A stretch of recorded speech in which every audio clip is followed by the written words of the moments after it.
Thanks, Jackie. And again, thanks, Dean, for the invitation to present Ballinrobe here today. And we were delighted as well, having been in the initial HTI pilot, that Ballinrobe was chosen for the HTI last year. This is a joint presentation. It's I suppose Siobhan Sexton, Conservation Officer, was the project manager for the HTI projects. Those projects the HTI projects, I will be presenting on her behalf. So Ballinrobe is, I don't know if you're familiar with Ballinrobe, but it's fairly well strategically located halfway between Castlebar, the county town of Mayo, and Galway. It's just to the east of Loch Mask and just north of Loch Corrib, and it's very close to Connemara and to the tourist towns of Cong and the well-known town of Westport in Mayo. It's a key town in the Mayo County Development Plan, and it has a population of just over 4,000. It's regarded as the oldest town in Mayo, and there's evidence of Neolithic activity, but there's also, I suppose, within the town today, early Christian and medieval remains, and it's quite a lot of heritage and history associated with the town. There's a very defined central urban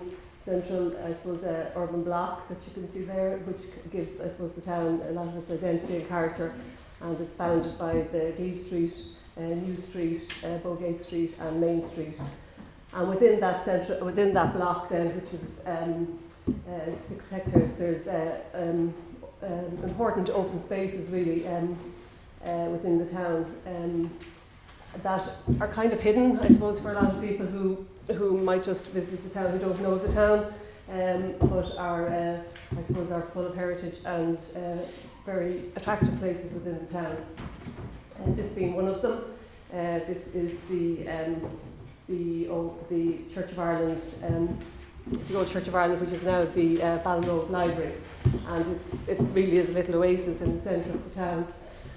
And then one of the other spaces is the St Mary's Catholic Church, which has quite a large collection of Harry Clark stained glass windows. There's 9 windows, which I think is quite amazing in Ballinrobe, and representing a lot of them are depicting a lot of the local saints associated with Mayo.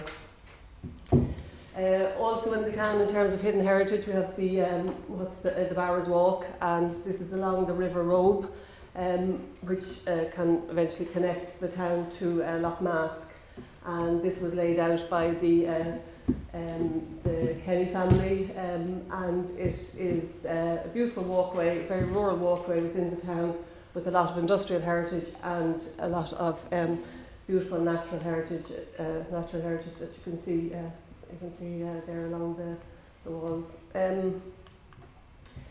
Ballinrobe itself, the community are very vibrant. There's a lot of life in the town. They're very good at organising events, and a lot of sporting events, marathons, duathlons, and then things like Christmas markets and Halloween events.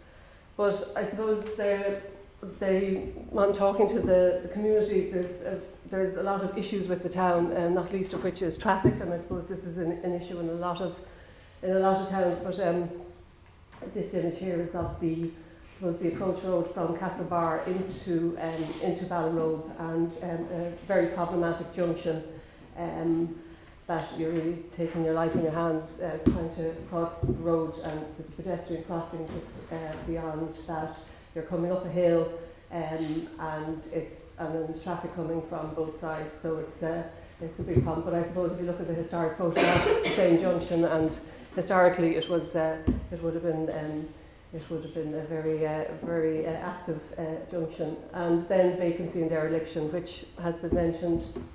There's a lot of vacancy and dereliction, which the community feel is painting the town in a very negative light and creating a very negative impression for visitors. Again, this is Bridge Street, the main approach into Ballinrobe from Castlebar.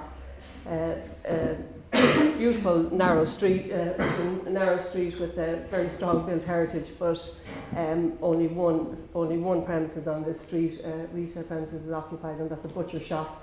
So this is Bridge Street, as you see it coming from Castlebar again. So the previous picture with the truck was just at the top of that hill.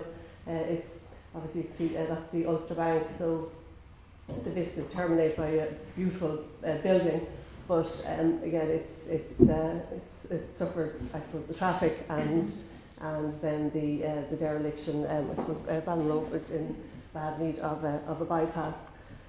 So this is just a map of the which shows the derelict and vacant structures in the town, and you can see there's quite a lot of them. And again, this is that's Bridge Street, where there's quite a high concentration of them, and this is that's the Barrows Walk that I showed you there earlier. So I suppose it was because of these issues with the town that, and working with the community there for quite a few years, that we decided that a public ground plan would be one way to, I suppose, address some of these issues. So in 2017 we secured funding from the Heritage Council under the Heritage Plan, and we began the process of preparing to prepare a public ground plan. There was very extensive consultation with the plan, and there was great buy-in from the community for the plan. We had drop-in events, workshops. We had workshops with the transition year students, with the primary school, with the town team, and then we had an event on the main street in May of 2017, where we brought the draft plan out to the street and had a sort of pop-up consultation in conjunction with a community event, which proved very successful. I suppose some people will never go into a council building or go along to an event, but they were on the street, and we just engaged with them that way. So it was, we had street theatre, market stalls, and the sun shone.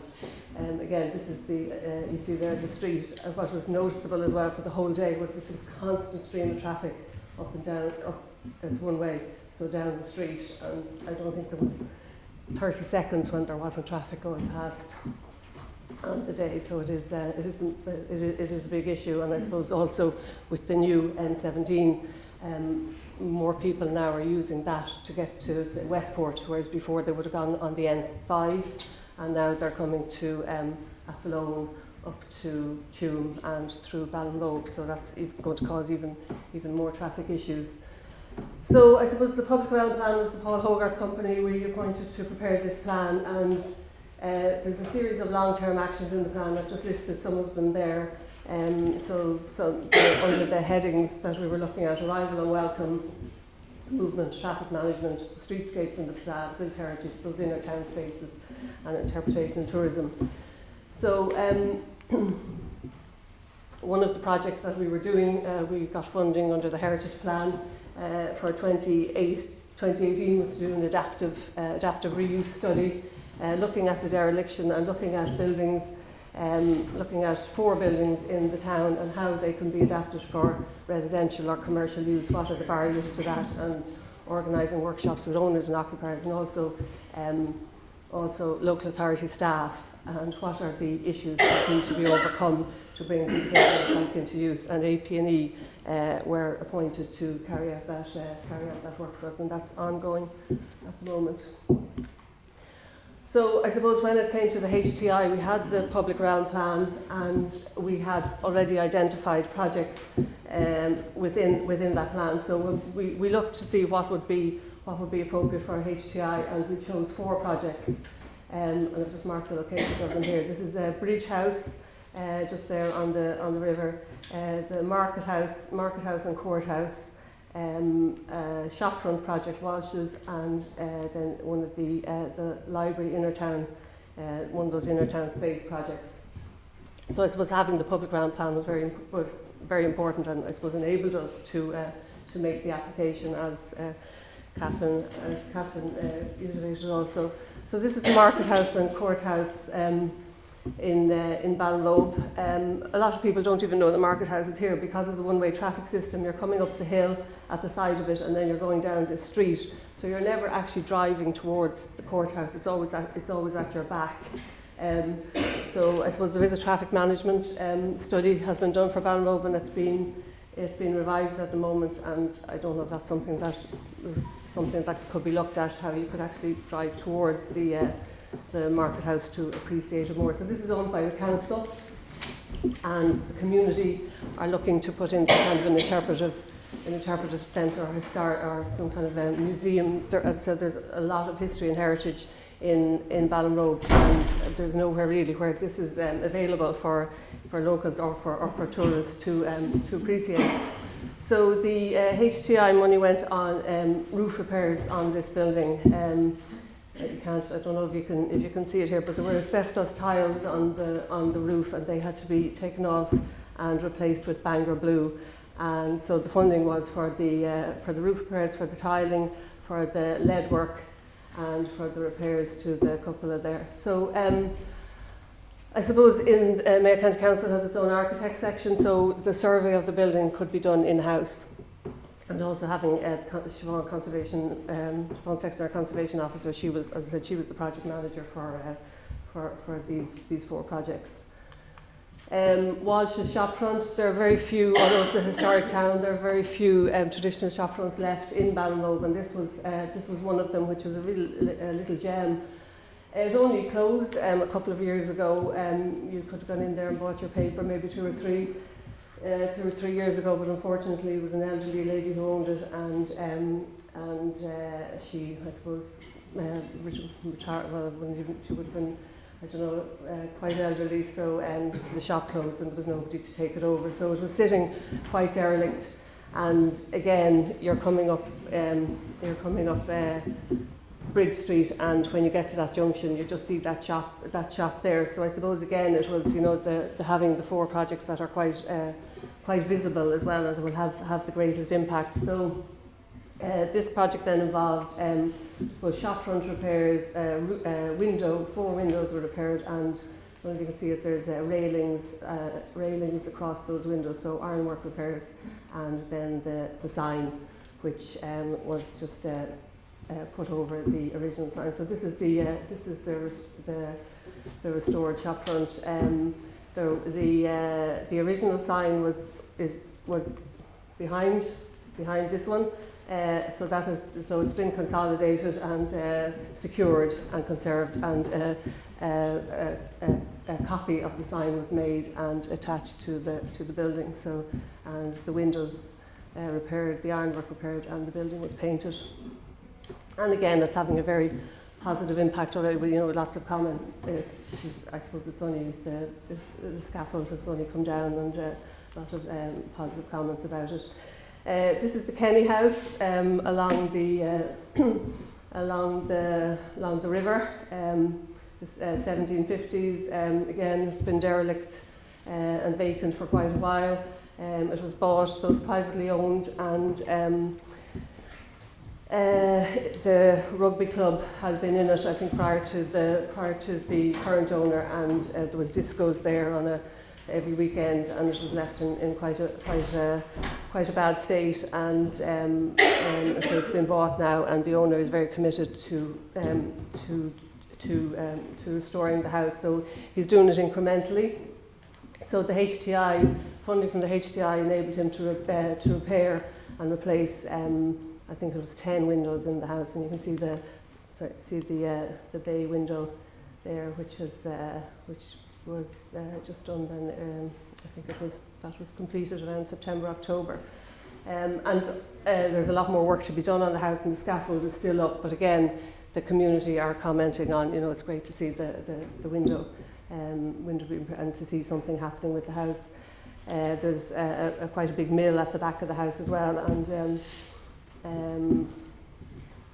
would be fantastic to, you know, that again, to have something done with that. But I suppose all this, again, that's longer term.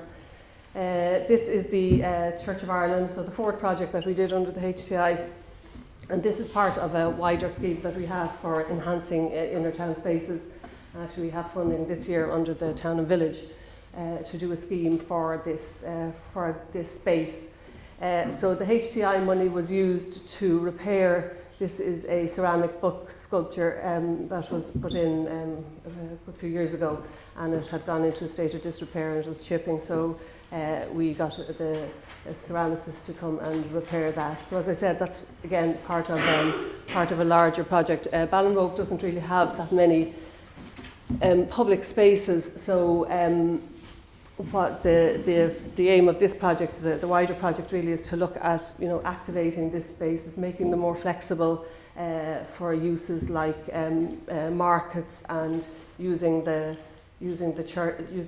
church library for concerts. And there was there's been 2 concerts there in the last 2 months. Mick Flannery played there just before Christmas, and then some local musicians had another gig there a couple of weeks ago. So it's you know, so it's actually fantastic to have a facility like that in the town. And earlier this year, in October, again with funding from the Heritage Council through the Heritage Plan, and also from Creative Ireland, we ran a historic Iron and Craft Festival in the grounds of the church, and we had 30 blacksmiths from all over Ireland and the UK came to Ballinrobe, and we had a couple of hundred people over the 2 days. There was a programme of talks, demonstrations, master classes, workshops, and it was really successful. As I said, we also had other traditional crafts. So we had a potter, 3 generations of the one family there making butter, potter, and spinner, weavers, food. So it was a fantastic weekend. Sabina Higgins turned up on the Sunday. But we didn't just want the festival just to be, and we wanted to have some legacy projects out of it as well. So this is Peter Cassidy, heritage blacksmith, repairing some gates from Carnaleca graveyard, which is an early Christian site in Ballinrobe, and the gates had gone into a state of disrepair. So over the weekend, we took the gates and he worked on them, and had a couple of master classes, which was really popular. People had come on the Saturday morning, and they came back throughout the day, and they came back on the Sunday to see the progress on the gates. And that's the repaired gates, which we will be reinstating now in the next couple of weeks. And along with the festival, or part of the festival, we also ran a Heritage in Schools project, and one of the Mark Wilson, a coppersmith, he's on the Heritage in Schools panel, and he worked with the National School to create a piece that will be displayed in the school grounds. One of the youngest blacksmiths, he's an apprentice blacksmith who was working at the festival. I think he's 21, and he worked with students in the community school in Ballinrobe, and they worked on the frame for the piece that was being created by the students in the national school. So this is the finished piece, and we will be hanging that now in the next couple of weeks. And each pupil that took part in the Heritage in Schools project made a piece representing some element of history and heritage in Ballinrobe, and it was all made from recycled materials. So I suppose just all of the things, again, as other speakers have said, all of the things that come out of the HTI and the catalyst for other projects, and really I suppose the pride that you see, you see in the town, and the community commenting on the works that have been done, and how it is improving the appearance of the town. So again, I'd just like to thank the Heritage Council and the Department of Culture, Heritage and Greater for the funding to enable the project to go ahead. Thank you.